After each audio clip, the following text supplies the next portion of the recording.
Welcome to the Fighter Pilot Professor. I am your host, Meta. Glad you're here. Today we're going to be talking a little bit about the end of the Vietnam War. And no, I'm not talking about the American part of the Vietnam War. And we'll also be talking a little bit about the comparison trap. You know, what does success look like for you?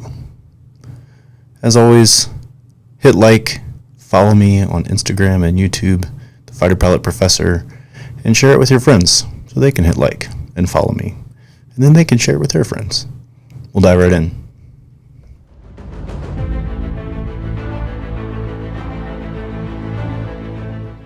Welcome to the Fighter Pilot Professor podcast. I'm your host, Meta. And in the Fighter Pilot Professor podcast, every week we examine world events and your daily life through the mind of a fighter pilot. The episodes answer your questions, harnessing my experience in 25 years of flying fighter jets and my PhD in history, policy, and strategy. You can tune in wherever you find your favorite podcast. You can follow me on Instagram and on YouTube, the Fighter Pilot Professor.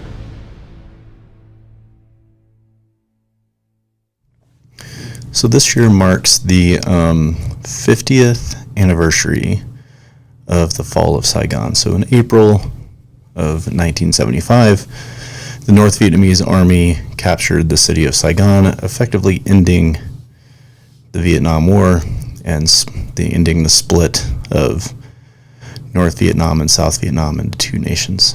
And this is really just the end of about 30 years of fighting for the Vietnamese people. So in the wake of World War II, Ho Chi Minh declared North Vietnam to be a communist state independent from France, and the French did not agree with that. And that began a low-level guerrilla war, which then escalated, and eventually the French left South Vietnam as an independent nation, agreed upon largely in an arranged agreement between the U.S., the Soviets, Vietnamese. That divided Vietnam and North Vietnam and South Vietnam.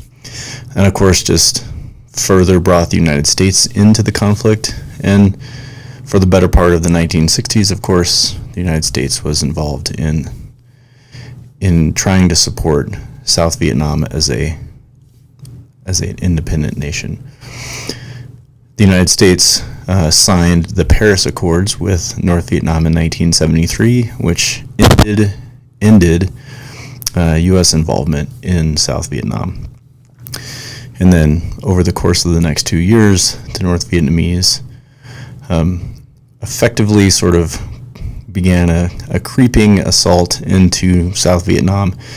And in March of 1975, they launched a full-on military assault into the remnant of South Vietnam and seized the majority of it. The collapse was fairly rapid. By the assault, the North Vietnamese offensive began at the beginning of March, and by the end of April, it was all over. And the U.S. Embassy was famously evacuated, and that effectively signaled the end of the war between the two Vietnamese states. What's noteworthy here is that we in America tend to sort of focus on the U.S. portion of the Vietnam War, and we sort of disregard the beginnings and the ends of what happens there. And so, you know, the 2 years of war that takes place after the U.S. pulls out, and the effectively decade or so of war that takes place before the U.S. becomes officially involved, is really, you know, as impactful on what the outcome of the war is as the parts where the United States is involved. And arguably, you know, you can draw a lot of parallels to the U.S. involvement in Afghanistan, where there are, you know, is a decade worth of fighting that happens prior to the U.S. Entering in 2001, and then obviously the Afghan government collapses in about the same time span, in that sort of 1-2 month long period at the end of the U.S. involvement. The difference here is, though, that the North Vietnamese, beginning in 1972, before the United States left, the North Vietnamese had been steadily sort of assaulting South Vietnam, and they, in the spring of 1972, they put forward what's called the Easter Offensive, a large conventional forced offensive, which was one of the few that they did. The 1968 Tet Offensive was famously a large conventional force assault by the North Vietnamese, along with unconventional forces. But the 72 and 73 offensives are almost exclusively regular North Vietnamese army. And that capability had taken them, the better part of a decade to build up the armor and infantry and all that kind of stuff. And in the 1972 version of the offensive, it was really U.S. air power that managed to save the day, or at least to shore up the South Vietnamese forces enough that it paused the assault. In 1973, of course, that was not the case, and the U.S. had left the country. And secretly, as Nixon was wanting to do, Nixon had promised the South Vietnamese that, should we be needed, the Americans would happily come back and help, hold off any North Vietnamese assaults.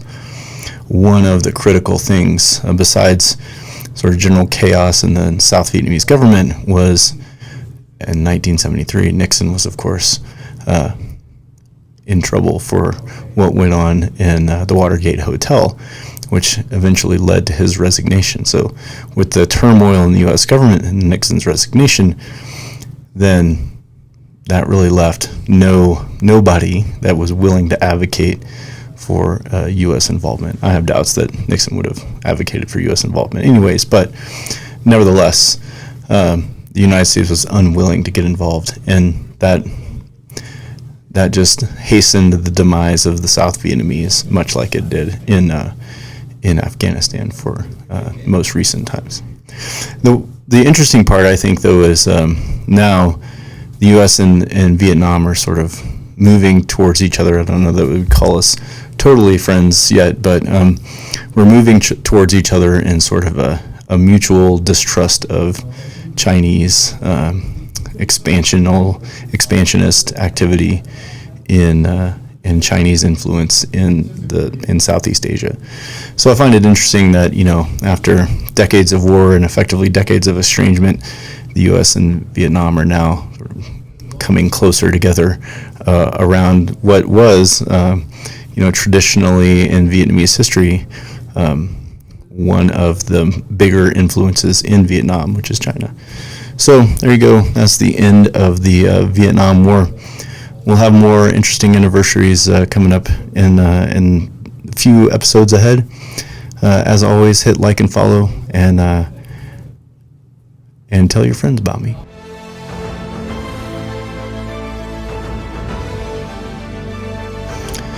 All right, so recently I've seen, I follow, unsurprisingly, I guess probably, I follow a lot of those sort of motivational video type things on social media, and recently I saw a string of them on different platforms talking about the sort of what goes on behind the scenes of success. And we've talked about this a little bit, getting out there and grinding and doing the things and making sacrifices for the things that you have to do. But this was a little bit different take on it. And I really like this idea of when you achieve success, that's really most what everybody sees, right? They only see the successful part. The parts that make success, the hard work, that nobody really ever sees that, right? That goes on in the background.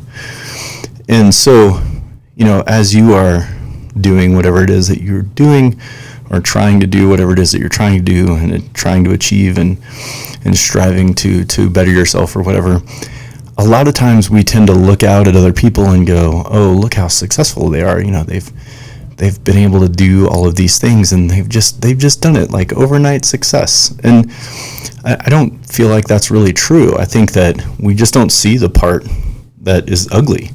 We often don't even see the failures or frankly, we tend not to pay attention to other people's failures.